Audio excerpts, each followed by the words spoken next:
Shalom, selamat malam Bapak Ibu, Saudara-saudara. Puji Tuhan kita bisa berkumpul sekali lagi. Kita percaya Tuhan Yesus ada di tengah-tengah kita dan Tuhan Yesus tetap berkarya di dalam hidup kita. Ada amin. Kita percaya Tuhan Yesus baik di dalam hidup kita, dalam setiap kehidupan kita. Tuhan Yesus tidak pernah biarkan kita dan kita tahu kasih-Nya adalah setia buat setiap kita. Setiap detik, setiap saat, setiap hari, kasih-Nya tidak pernah berubah. Walaupun kita naik turun, kita ada berubah, tetapi Tuhan Yesus kasih-Nya setia. Mari kita lanjutkan, mari kita renungkan firman Tuhan bersama-sama.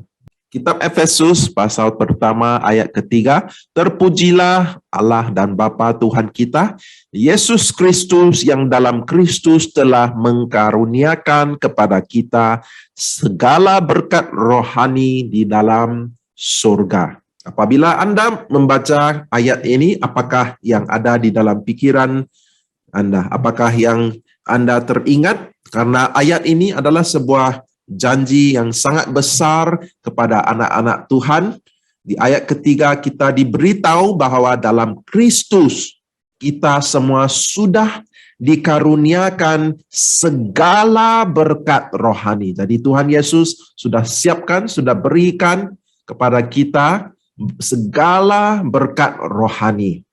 Artinya Anda dan saya sudah diberikan, dikaruniakan segala berkat rohani. Segala yang kita perlukan sudah disiapkan, sudah disediakan oleh Tuhan kepada kita semua. Ada amin. Apabila Anda dan saya membaca ayat ini, kita akan merasa sukacita karena sudah ada janji yang begitu besar dan nyata kepada kita semua. Artinya segala yang kita perlu, segala yang kita butuhkan di dalam hidup kita, menurut ayat ini, Tuhan Yesus atau Bapa kita telah pun berikan segala berkat rohani di dalam Kristus kepada kita semua. Pertanyaannya adalah bagaimana kita mengakses atau menerima segala berkat rohani yang telah dijanjikan dan disediakan kepada kita. Saya percaya kita semua mau tahu bagaimana kita bisa mengakses atau menerima segala berkat rohani yang telah dijanjikan dan disediakan kepada kita. Kalau kita bayangkan dan coba kita pikirkan di dunia alami ini, dari aspek, coba kita pikirkan di rumah kita ataupun di mana Anda ada sekarang. Coba Anda lihat tenaga listrik yang sedang mengalir. Walaupun kita tidak dapat melihat dengan mata kita, tetapi kita tahu ada tenaga listrik yang mengalir karena ada lampu, ada kipas yang sedang berfungsi di dalam rumah kita. Mengambil contoh ini, sekiranya kita bayangkan setiap berkat rohani adalah seperti tenaga listrik dan sumber segala berkat rohani adalah Tuhan kita. Siapakah Tuhan kita? Allah dan Bapa kita yang baik. Jadi pada awalnya kita harus benar-benar kenal Bapa kita. Bapa surgawi kita adalah Bapa yang baik. Bukannya seorang bapa yang kedekut ataupun bapa yang selalu marah, bapa yang selalu mau menghakimi hidup kita, mau marah dalam hidup kita. Tapi kita punya seorang bapa yang baik, bapa surgawi yang baik. Bapa kita adalah sumber segala berkat rohani di dalam kehidupan kita. Jadi dari sini kita tahu bahwa sumbernya adalah dalam Bapa kita ataupun di dalam Yesus Kristus. Tenaga listrik yang mengalir, yang berjalan di dalam rumah Anda, di manakah sumbernya? Coba lihat di screen Anda. Tenaga listrik sumbernya adalah dari pembangkit listrik. Dari pembangkit listrik, dari situ tenaga listrik dikoneksi dan disalurkan, ditransmisi dan didistribusikan. Akhirnya tenaga listrik tersebut akan disalurkan ke dalam rumah kita. Kita menerima tenaga listrik, di mana dari sumbernya adalah pembangkit listrik. Apabila kita bicara tentang berkat rohani, sumbernya adalah Bapa yang baik, Bapa kita. Jadi sumbernya adalah Bapa yang baik. Di dalam Yesus Kristus adanya segala berkat rohani.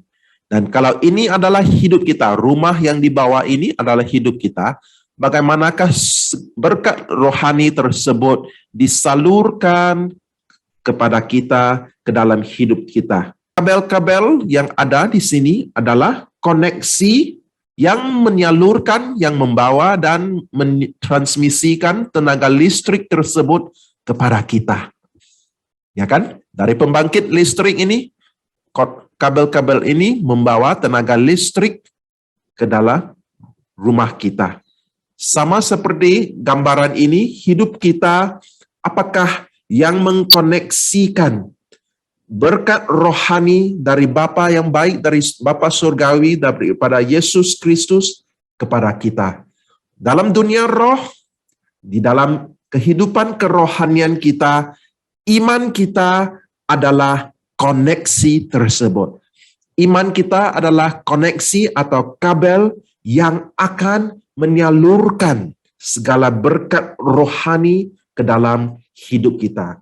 Keyakinan dan kepercayaan kita terhadap Yesus Kristus, terhadap Bapa surgawi kita. Kita tahu, kita sadar, dan kita percaya Bapa kita adalah Bapa yang baik. Dan keyakinan tersebut atau iman tersebut menjadi koneksi atau menjadi kabel yang akan menyalurkan segala berkat rohani yang telah disediakan oleh Tuhan kita kepada kita. Walaupun koneksi ini, kabel-kabel ini tidak kelihatan karena ini adalah di dalam dunia roh, di dalam kehidupan rohani kita. Tetapi ini adalah sesuatu yang sangat nyata. Kalau kita memiliki iman, iman tersebutlah yang akan menyalurkan berkat rohani dari Bapa yang baik, daripada Yesus Kristus kepada kita semua.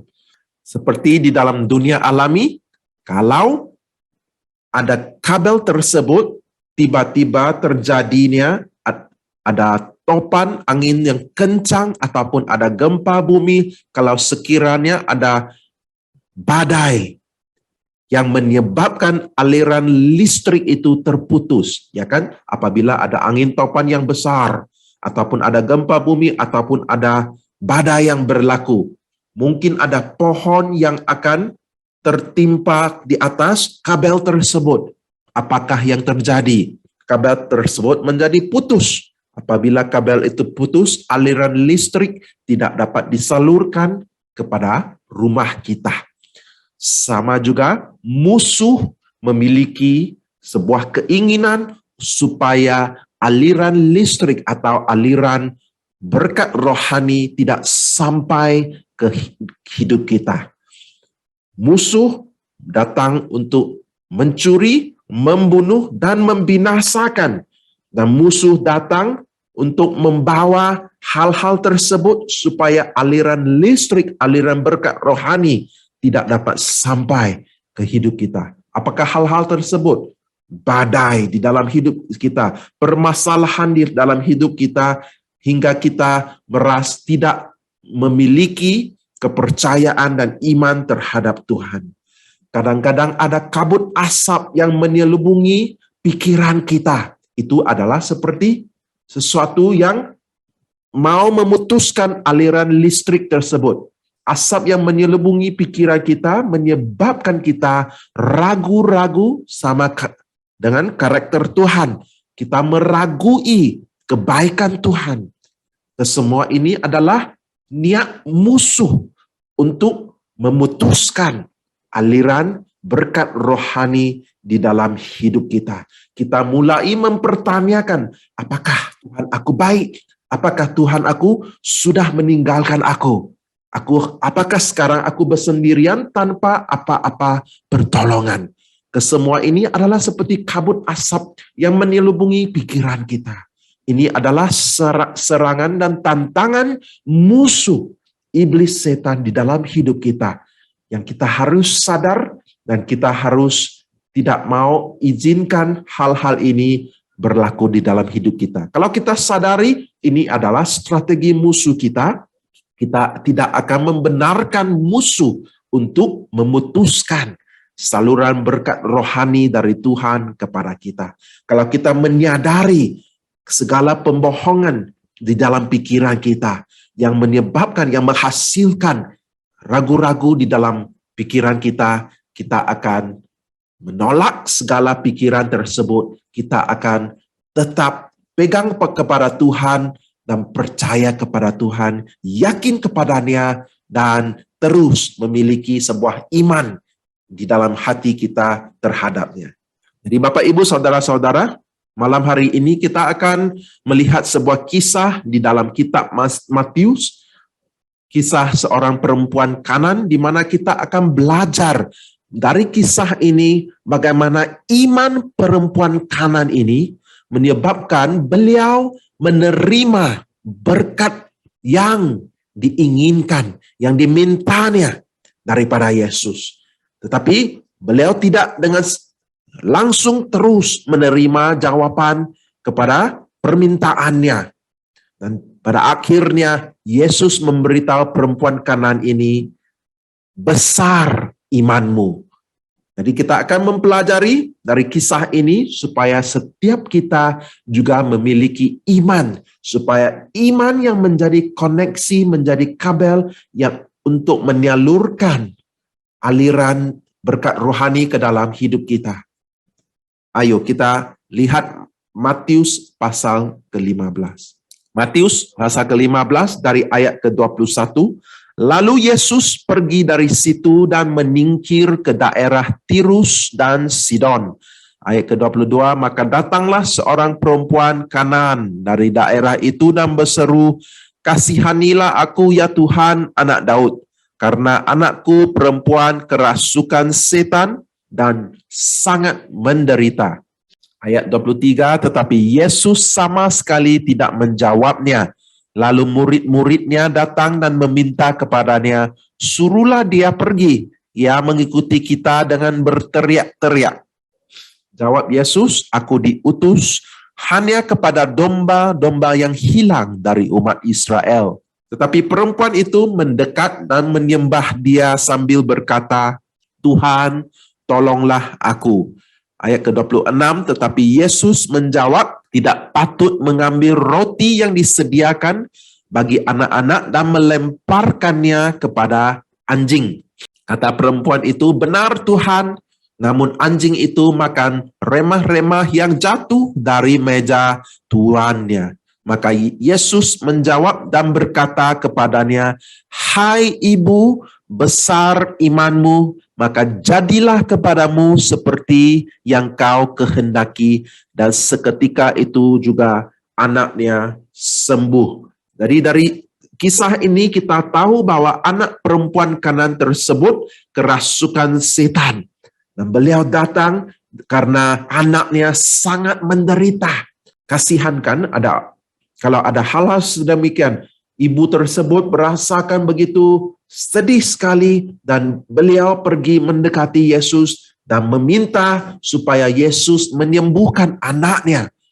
Ada penyakit yang dihasil adalah karena diakibatkan oleh kerasukan setan. Jadi anak perempuannya kerasukan setan dan sangat menderita.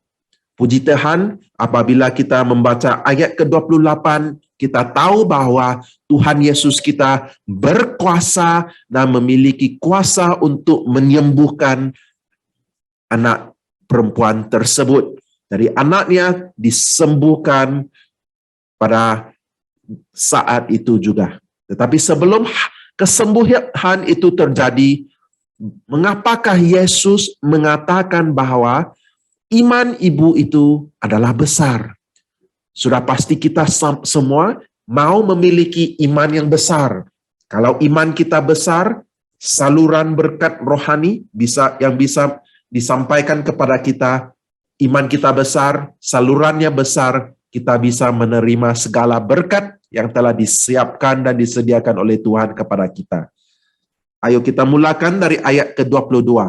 Jadi perempuan Kanan itu mendekati Tuhan Yesus.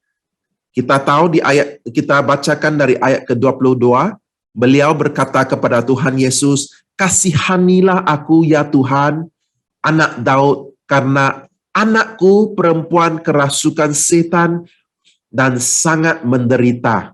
Dari ayat ke-21, kita tahu bahwa Tuhan Yesus telah pergi ke daerah Tirus dan Sidon. Itu ke sebuah tempat atau sebuah daerah, yaitu daerah Tirus dan Sidon. Di ayat ke-22, kita diberitahu bahwa perempuan Kanan datangnya dari daerah tersebut. Perempuan Kanan itu datangnya dari daerah tersebut.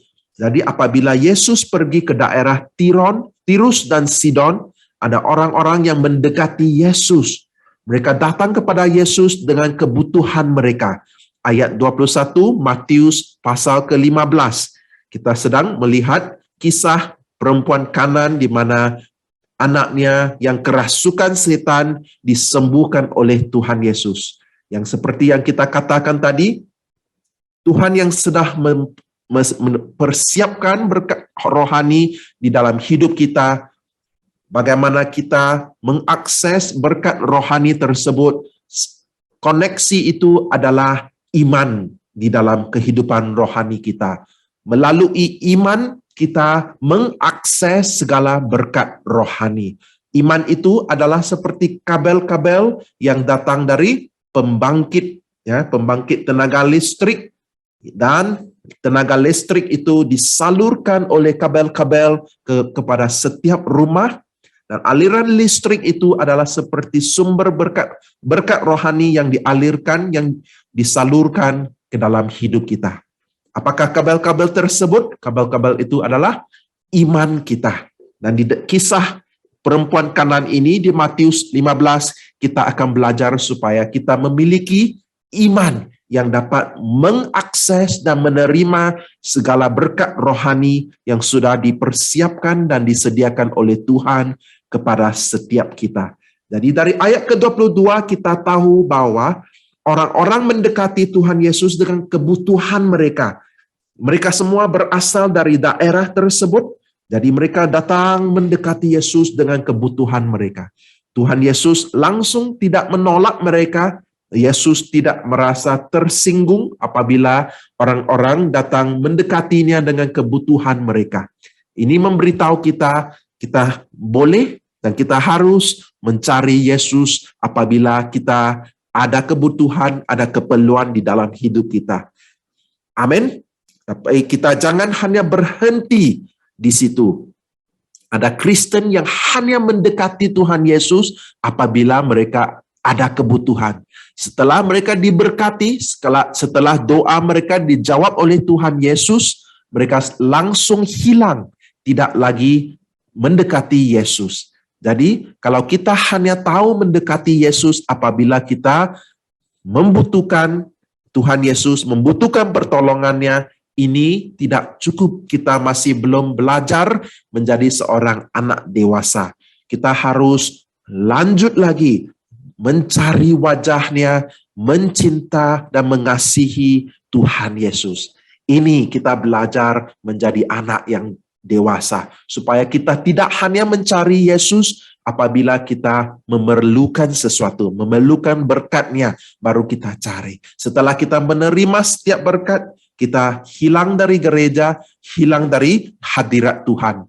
Dan hati Tuhan adalah sangat sedih apabila Tuhan Yesus melihat anak-anak-Nya berlaku sedemikian. Jadi saya percaya kita semua bukan anak-anak yang sedemikian. Kita mencari Tuhan Yesus, kita mendekatinya apabila kita membutuhkan pertolongannya, tetapi pada masa yang sama kita lanjut mendekati dan mencari wajah Yesus karena kita mau mengenalinya dan kita mau mengasihi Tuhan Yesus. Amin. Jadi perempuan itu juga salah satu orang yang mendekati Yesus dengan kebutuhannya. Di sini kita diberitahu perempuan Kanan itu berseru kepada Tuhan. Bagaimana beliau berseru kepada Tuhan Yesus? Ayat ke-22. Kasihanilah aku ya Tuhan, anak Daud. Kasihanilah aku ya Tuhan, anak Daud. Coba lihat di sini, ayat ke-22. Perempuan ini bukan orang Yahudi. Beliau bukan umat pilihan Tuhan. Bagaimanakah beliau memanggil, mencari, berseru Tuhan Yesus dan memanggilnya sebagai anak Daud? Ini adalah sesuatu yang harus kita perhatikan di sini. Apakah yang dimaksudkannya? Ini memberitahu kita bahwa perempuan Kanan itu telah belajar. Beliau telah memperhatikan orang Yahudi, mereka bagaimana mereka mendekati Tuhan Yesus. Apabila mereka mendekati Tuhan Yesus, mereka memanggilnya anak Daud. Kalau seorang yang berasal dari Kanan, perempuan ini adalah perempuan Kanan. Jadi beliau tidak kenal siapakah Tuhan Yesus. Beliau tidak tahu Tuhan Yesus adalah anak Daud. Jadi di sini perempuan ini hanya meniru, mengikut bagaimana orang memanggil Tuhan Yesus. Apabila kita hanya mengikut, Pak Gembala itu, Pak Pendeta itu, ini cara dia berdoa, ini cara dia memanggil Tuhan Yesus. Kadang-kadang apabila kita hanya meniru atau mengikut saja, ini pasti bukan dari hati kita. Ini menunjukkan tiada ketulusan dari hatinya. Jadi perempuan Kanan ini hanya mengguna seperti sebuah rumus, sebuah formula, ya kan? Rumus tanpa pemahaman, tanpa sebuah hubungan dengan Tuhan Yesus. Beliau hanya mengikut orang, meniru cara orang memanggil Tuhan Yesus, anak Daud. Apabila kita datang mendekati Yesus tanpa ketulusan hati, di mana kita hanya mengguna sebuah rumus. Mereka kata, kalau mau mendekati, kata orang mendekati Yesus adalah langkah 1, langkah 2, langkah 3. Kita hanya meniru langkah tersebut atau mengguna rumus tersebut tanpa pengertian, tanpa pemahaman, tanpa benar-benar memiliki sebuah hubungan dengan Tuhan, tiada gunanya. Cara perempuan ini mendekati Tuhan Yesus tidak berhasil pada awalnya karena beliau hanya meniru, mengguna cara orang lain. Tuhan Yesus mau kita mendekatinya dengan hati yang tulus, bukan ikut cara lain. Aku lihat orang itu diberkati, aku ikut cara dia berdoa. Kita tidak tahu apa yang ada di dalam hati orang tersebut. Bagaimana kita mendekati Tuhan Yesus harus dengan cara yang tulus. Kita lanjutkan ayat ke-23. Oleh karena itu, coba kita lihat ayat ke-23, tetapi Yesus sama sekali tidak menjawabnya. Lalu murid-muridnya datang dan meminta kepada Yesus, suruh dia pergi. Dia mengikuti kita dengan berteriak-teriak. Apabila kita mendekati Tuhan Yesus, kita berseru kepada Tuhan, tolong aku, aku membutuhkan jamahanmu, aku membutuhkan pertolonganmu. Kadang-kadang sepertinya tiada jawaban dari Tuhan. Apabila kurangnya respon dari Tuhan, apakah respon Anda? Apakah kita akan menyerah dan cepat putus asa? Perempuan Kanan ini tidak menyerah. Apabila kita lanjutkan nanti, kita akan sadar bahwa beliau tidak menyerah. Perempuan itu ada seorang anak yang sedang menderita. Masalahnya sangat besar. Beliau pergi mencari Yesus, meminta Yesus untuk menyembuhkan anaknya. Kasihanilah aku anak Daud. Yesus sama sekali tidak menjawabnya. Ini terjadi. Mengapakah Yesus bertindak sedemikian? Nanti kita akan tahu mengapakah hal ini berlaku. Tetapi di dalam hidup kita, hal ini juga berlaku. Aku berdoa sekali, 2 kali.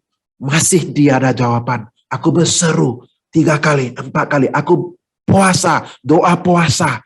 Berseru dengan sungguh-sungguh. Masih tiada penerobosan. Apakah yang harus aku lakukan? Apakah Yesus sudah lupakan aku?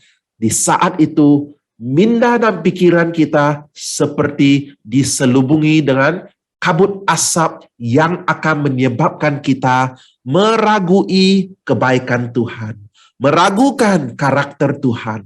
Di saat itu adalah di mana musuh mau memutuskan aliran berkat rohani di dalam hidup kita. Itu adalah seperti sesuatu yang akan memutuskan kabel tenaga listrik tersebut. Apabila kabel itu diputuskan, tenaga listrik tidak dapat disambung ke dalam rumah kita. Ya kan? Jadi apabila hal ini berlaku, pikiran kita seperti menjadi keliru. Bukankah di dalam firman Tuhan, aku disuruh untuk meminta daripada Tuhan Yesus, tetapi tiada jawabannya. Apakah sekarang aku harus mencari pertolonganku dari sumber yang lain? Apakah sekarang dunia menjadi sumber berkatku? Apakah sekarang aku harus menaruh kepercayaanku kepada manusia? Di saat itu Anda menjadi keliru. Jadi Bapak Ibu Saudara-saudara, berwaspadalah di saat itu, berhati-hati supaya kita menjaga iman di dalam hidup kita, di dalam hati kita. Supaya iman kita tidak putus. Iman kita adalah seperti kabel yang akan mengkoneksikan dan menyalurkan berkat rohani ke dalam hidup kita. Pada saat itu, oleh karena perempuan itu berteriak-teriak, juga membuat murid-murid Yesus menjadi kesal. Dan apabila murid-muridnya menjadi kesal, murid-muridnya memberitahu Tuhan Yesus, suruh dia pergi. Ada waktu apabila saudara-saudara kita juga seperti saat kebutuhan kita, saudara-saudara kita juga tidak menolong kita. Ini sama seperti murid-murid Yesus. Mereka merasa kesal dan mereka tidak mau perempuan ini mendekati Tuhan Yesus. Perempuan ini sudah menjadi sangat sedih karena penderitaan anaknya.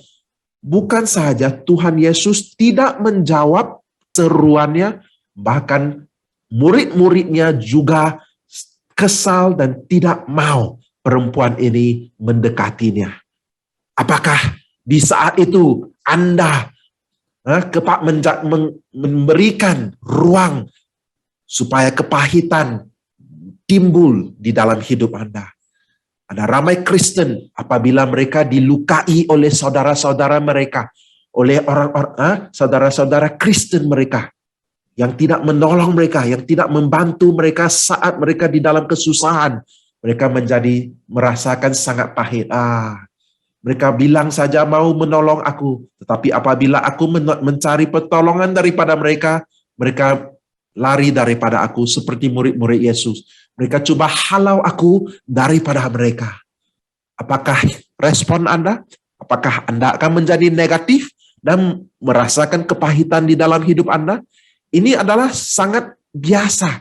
Ramai orang Kristen yang menjadi negatif, yang merasakan kepahitan di dalam hidup mereka, mereka langsung tidak mau mengikut Yesus lagi. Mereka langsung tidak mau beribadah, tidak mau berdoa lagi. Mereka tidak percaya kepada Tuhan lagi. Di situ musuh kita sudah sukses memutuskan koneksi kita kepada sumber segala berkat di dalam hidup kita. Apabila kabel itu sudah putus, putuslah segala koneksi, putuslah segala saluran berkat rohani di dalam hidup kita. Jadi Bapak, Ibu, Saudara-saudara, walaupun hal sedemikian ini terjadi, kita masih harus berpegang kepada iman di dalam hati kita. Walaupun murid-murid Yesus, walaupun ada saudara-saudara Kristen yang melukai kita, yang tidak mau menolong kita, jangan putus asa. Keyakinan kita, iman kita, kepercayaan kita adalah terhadap Tuhan yang tidak berubah. Ada amin. Ayat ke-24, jawab Yesus, aku diutus hanya kepada domba-domba yang hilang dari umat Israel. Ada ramai Kristen apabila mereka membaca kisah ini, mereka tidak paham mengapakah Yesus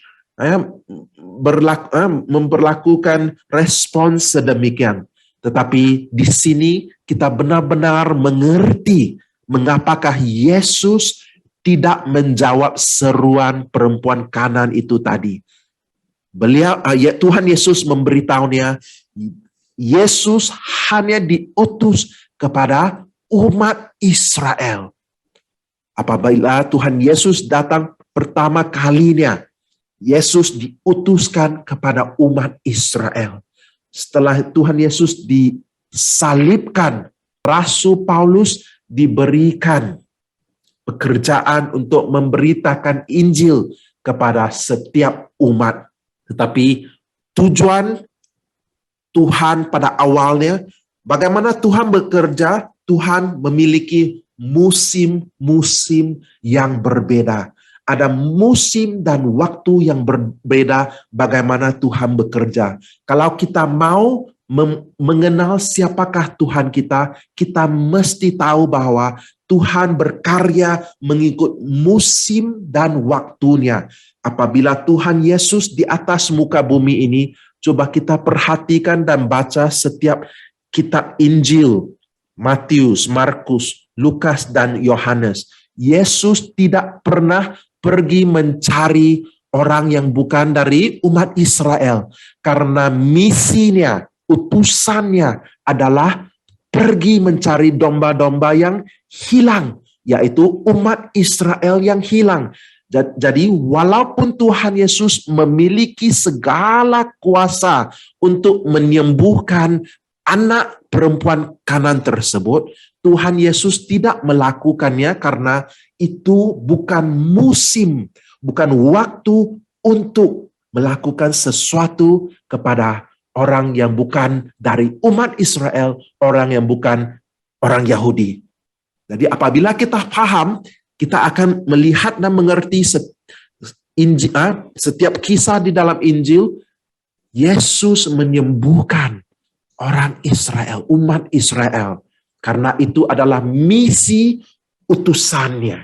Jadi kita paham alasan mengapakah Yesus diam dan tidak menjawab seruan doa perempuan Kanan tersebut.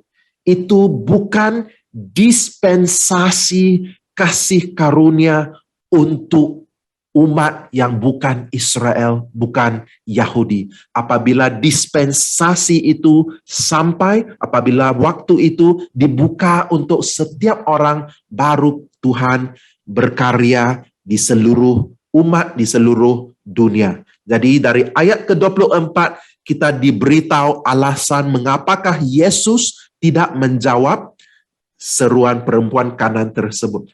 Apakah beliau putus asa? Tidak. Sudah ditolak pertama kalinya, tiada jawaban.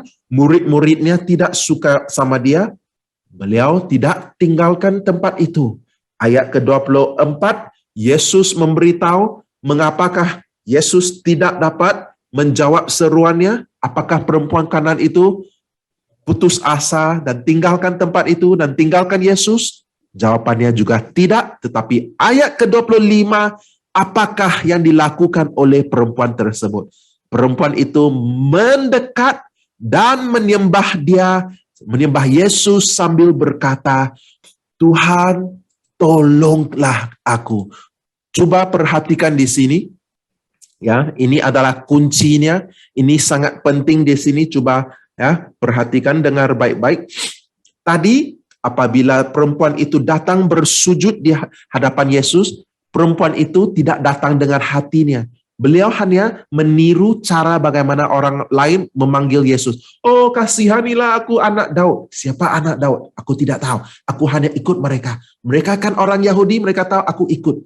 Itu hanya satu rumus yang aku ikut. Kalau mereka bilang, berdoa dalam bahasa roh supaya Anda ada penerobosan, aku ikut saja. Tapi apakah itu benar? Aku tidak tahu. Aku tiru saja.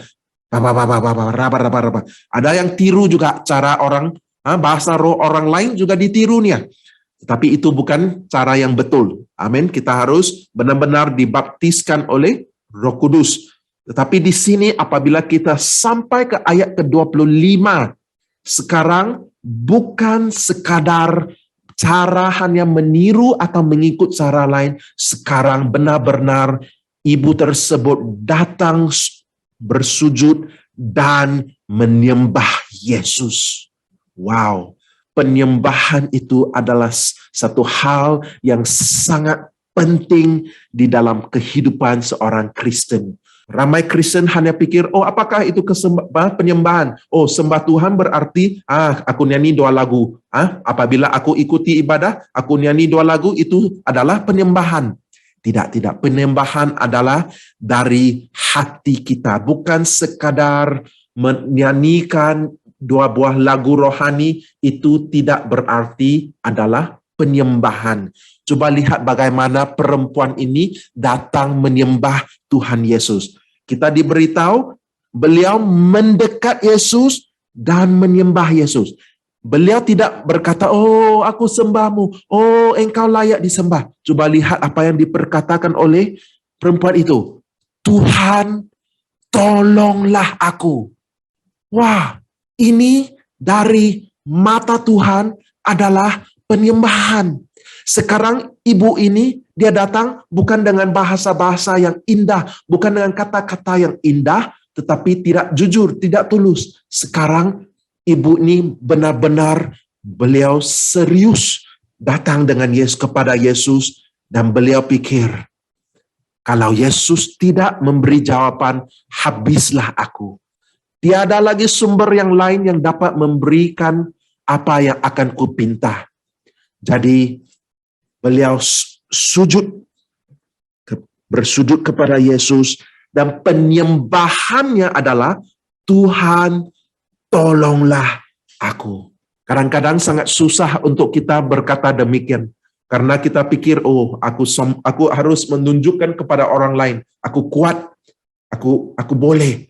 Tetapi apabila kita benar-benar jujur dan tulus di dalam hadirat Tuhan, Tuhan menghargai ketulusan kita dan melihat ketulusan kita sebagai penyembahan yang sangat berharga di biji matanya. Perempuan itu mendekat dan menyembah Yesus sambil berkata, Tuhan, tolonglah aku. Apabila kita menyembah Yesus dengan kejujuran dan ketulusan hati kita, itu adalah kunci yang akan membuka pintu supaya kita memasuki alam roh dan hadirat Tuhan. Bukan hanya lagu-lagu yang kita naikkan dari hati kita. Kita bukakan hati kita dan tunjukkan kepada Bapa yang baik, kepada Bapa yang mulia, inilah hatiku. Ini adalah penyembahan dari sudut pandang surgawi. Penyembahan yang benar itu datangnya dari hati. Bahasa aslinya kata penyembahan itu adalah ciuman, ya, cium, sujud untuk memberi penghormatan dan ciuman. Seperti seekor anjing yang menjilati tangan tuannya. Itu adalah penyembahan yang datang kepada tuannya dan menjilat tangannya. Penyembahan itu harus dipahami dari 2 aspek. Ya benar, kita menaikkan lagu itu adalah aspek eksternalnya atau luarannya, dan pada waktu yang sama penyembahan itu mesti juga sejajar dengan kondisi hati kita. Kalau kita menyanyikan sesuatu dan kondisi hati kita berbeda, itu bukannya penyembahan yang benar. Penyembahan yang benar adalah apabila apa yang kita naikkan itu adalah sejajar dan konsisten dengan hati kita. Adanya ketulusan. Perempuan itu tidak dapat memberikan kata-kata yang indah. Beliau hanya bisa memberitahu Tuhan, Tuhan, tolonglah aku. Itu adalah penyembahan yang benar dari perempuan itu. Kita lanjutkan ayat ke-26. Tapi Yesus menjawab, tidak patut mengambil roti yang disediakan bagi anak-anak dan melemparkannya kepada anjing. Tadi Yesus sudah memberitahu kita apakah alasannya Yesus tidak menjawab seruan perempuan itu. Tetapi coba lihat di sini, apabila perempuan itu mendekati Yesus dengan penyembahan. Penyembahan itu menjadi kunci membuka pintu supaya kita masuk ke hadirat Yesus. Jadi sekiranya setiap hari kita hidup di dalam sebuah atmosfer penyembahan. Kita selalu membuka hati kita dan menyembah Yesus. Kita hidup di dalam hadirat Tuhan. Dan pada waktu yang sama, ayat ke-26 memberitahu kita, penyembahan juga membuka hati Tuhan kepada kita. Apabila kita membuka hati kita untuk menyembah Tuhan, penyembahan kita juga membuka hati Tuhan kepada kita. Dengan ini kita mulai mengenal Bapa kita. Mulai kita diberi perwahyuan tentang siapakah Bapa kita. Kita hanya bisa mengenal Tuhan kita lewat perwahyuan. Dari pembacaan, dari banyak pemahaman itu hanya sekadar pengetahuan dalam pikiran kita. Tetapi kalau kita mau memiliki pengenalan kerohanian, pengenalan yang dalam di dalam roh kita, setiap hal itu harus diperwahyukan kepada kita. Jadi apabila Tuhan membuka hatinya kepada kita, saat itu karakter dan atribut Tuhan diperwahyukan kepada Anda dan saya. Dan di sini Tuhan Yesus mulai membuka hatinya kepada perempuan kanan ini. Apa yang diberitahunya? Tuhan Yesus memberitahunya, penyembuhan adalah roti anak-anak. Perempuan kanan ini membutuhkan penyembuhan kepada anaknya. Yesus memberitahu, tidak patut ambil roti yang disediakan bagi anak-anak dan melemparkannya kepada anjing. Di waktu ini, di musim ini, aku diutuskan untuk mencari domba-domba umat Israel yang hilang. Bagi domba-domba umat Israel yang hilang, aku akan memberikan kesembuhan kepada mereka, karena kesembuhan itu adalah seperti roti kepada anak-anak. Wow, ini sangat luar biasa, ya kan? Dari sudut pandang Yesus, kesembuhan itu adalah roti milik anak-anak. Roti anak-anak umat Israel. Jadi ada ramai Kristen yang bilang, bagaimana Yesus bisa membandingkan perempuan kanan itu sebagai seekor anjing? Tidak. Kita harus paham ya konteks di mana Tuhan Yesus mengatakan hal ini. Tuhan Yesus sekarang membuka hatinya.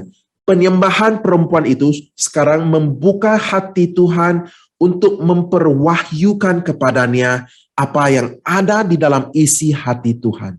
Jadi penyembahan bukan hanya kunci yang membuka pintu supaya kita masuk ke dalam hadirat Tuhan. Penyembahan yang benar juga membuka hati Tuhan kepada kita supaya kita bisa mengenalinya. Jadi Tuhan Yesus memberitahu perempuan itu, penyembuhan adalah roti yang disediakan kepada kanak-kanak. Haleluya. Dari sudut pandang Yesus, kesembuhan itu adalah untuk setiap anak-anak. Seperti roti. Kalau kita berikan roti kepada anak-anak kita, kepada Yesus, kesembuhan itu adalah milik bagian setiap anak-anaknya. Haleluya. Tetapi di musim, di waktu Tuhan Yesus diutuskan, bukan sampai waktunya untuk memberikan roti ini kepada umat bukan Israel. Jadi Tuhan Yesus memberitahu tidak patut ambil roti yang disediakan bagi anak-anak dan melemparkan kepada anjing. Anjing di sini bukan berarti Yesus membandingkan perempuan kanan itu seperti anjing, tetapi kata aslinya dalam bahasa asli yaitu bahasa Yunani, anjing ini adalah anjing yang kecil, ya, yang dipelihara oleh orang bukan Yahudi di zaman Yesus. Ini bukan seperti anjing yang besar, ya kan? Karena orang Yahudi, mereka tidak suka, mereka tidak pegang, mereka tidak memelihara anjing. Tetapi orang bukan Yahudi di zaman Yesus memelihara anjing yang kecil di dalam rumah mereka. Kita lanjutkan di ayat ke-27. Kata perempuan itu, "Benar Tuhan, namun anjing itu makan remah-remah yang jatuh dari meja tuannya." Ya, coba lihat di sini. Seperti tadi, Yesus memberitahu jangan dilemparkan kepada anjing yang kecil. Anjing yang kecil yang dipelihara di dalam rumah di zaman Yesus oleh orang bukan Yahudi. Di sini perempuan Kanaan itu masih belum putus asa. Tuhan Yesus sudah bilang, ini bukan waktumu. Tunggulah nanti, lain kali aku akan berikan roti kepadamu. Ini bukan waktumu. Aku tidak boleh mengambil roti yang sudah dipersiapkan untuk orang Israel dan diberikan kepadamu. Ini bukan waktumu lagi. Tunggu. Tapi perempuan itu tidak putus asa. Perempuan itu bilang, benar Tuhan. Tadi kita sudah belajar. Perempuan itu tidak putus asa, tidak menyerah dengan mudah. Perempuan itu datang sekarang mulai menyembah Tuhan dengan hati yang tulus. Penyembahan yang benarnya itu sudah membuka hati Tuhan kepadanya. Dan sekarang perempuan itu lagi menunjukkan hati yang rendah. Beliau memiliki hati yang rendah. Beliau berkata, namun anjing yang kecil itu yang dipelihara di dalam rumah itu juga makan remah-remah yang jatuh dari meja tuannya. Oleh karena respon perempuan Kanaan ini, Yesus menjawab dan berkata kepadanya di dalam ayat ke-28, "Hai ibu, besar imanmu, maka jadilah kepadamu seperti yang kau kehendaki." Dan seketika itu juga anaknya sembuh. Nah, di sini kita harus perhatikan dengan baik-baik supaya kita juga mau memiliki iman yang besar. Perempuan itu memiliki kerendahan hati. Yesus berkata, kesembuhan itu adalah seperti roti yang sudah dipersiapkan kepada anak-anaknya. Perempuan itu bilang, gak apa-apa. Kalau tiada roti, remah-remah yang jatuh juga cukup buat aku. Apakah yang ditunjukkan di sini? Kerendahan hati. Ya kan? Bukan, oh aku mesti harus ada itu. Bukan saja kerendah hati, beliau juga percaya roti itu yang disediakan oleh Tuhan Yesus cukup kuasanya. Walaupun hanya remah-remah. Sebaik saja aku menerima betapa kecil, sebaik yang penting ini adalah dari Tuhan Yesus. Aku tidak mau yang daripada yang lain. Dari dalam hatinya perempuan Kanaan ini memiliki sebuah kesadaran dan keyakinan apa sahaja yang diberikan oleh Tuhan Yesus yang berasal dari Tuhan Yesus pasti memiliki kuasa untuk memuaskan keperluan aku. Jadi Bapak Ibu saudara-saudara, banyak kali kita datang berseru, kita meminta daripada Tuhan, Tuhan, aku mesti ada ini, aku mesti memiliki ini, Engkau mesti berikan kepada aku ini yang aku mau. Tetapi seorang yang memiliki kerendahan hati, Tuhan, berikan apa yang Anda ada, Engkau ada kepada aku. Karena apa yang Engkau ada adalah terbaik. Bukan aku yang beritahu Tuhan, Tuhan, walaupun remah-remah, sudah cukup untuk aku. Dan coba lihat di sini. Perempuan itu berkata, anjing itu makan remah-remah yang jatuh dari meja tuannya. Di sini perempuan itu memanggil Yesus, sudah mulai mengakui Yesus sebagai Tuhan di dalam hidupnya. Beliau datang meminta pertolongan daripada Yesus, bukan hanya mau mendapat jawaban itu, kemudian terus hilang. Beliau sekarang mulai mau mengenali siapakah Yesus ini. Dia memiliki kuasa untuk menyembuh, aku mau menjadi hambanya. Dia adalah Tuhan aku. Aku tidak mau hanya menerima kesembuhan. Aku mau menjadi hambanya. Aku oke kalau hanya menjadi hambanya. Tidak perlu menjadi anaknya, gak apa-apa. Janji aku menjadi hambamu, itu sudah cukup untuk aku. Dan cara perempuan ini berpikir dan karakternya benar-benar menarik perhatian Tuhan Yesus. Dan Tuhan Yesus langsung memberitahunya, wow, imanmu sangat besar. Wahai, itu yang diberitahu kepadanya, wahai ibu, besar imanmu. Orang Israel pun tidak diberitahu iman mereka besar. Mereka masih meragu-ragui, siapakah Yesus ini? Ini bukan Mesias kami. Tetapi seseorang dari umat bukan Israel sanggup percaya, sanggup menyerahkan dirinya sebagai hamba di dalam tangannya, dan sanggup menerima apa sahaja yang dapat diberikan oleh Tuhan Yesus kepadanya. Jadi ini adalah sesuatu yang sangat bernilai dan berharga di biji mata Yesus. Kalau kita datang mendekatinya, kita tidak berputus asa, walaupun pada awalnya seperti Yesus tidak menjawab kita. Pada awalnya murid-muridnya juga menghalau kita, saudara-saudara kita tidak menolong kita, dan kita diberitahu, ini bukan musimnya, ini bukan waktunya, nantilah waktu yang secocoknya Anda akan menerima berkat Anda.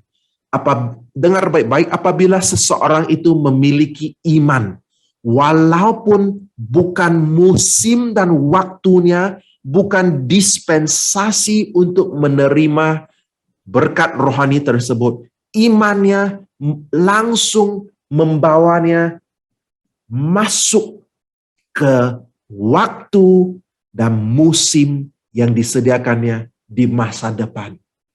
Bagaimana ini terjadi?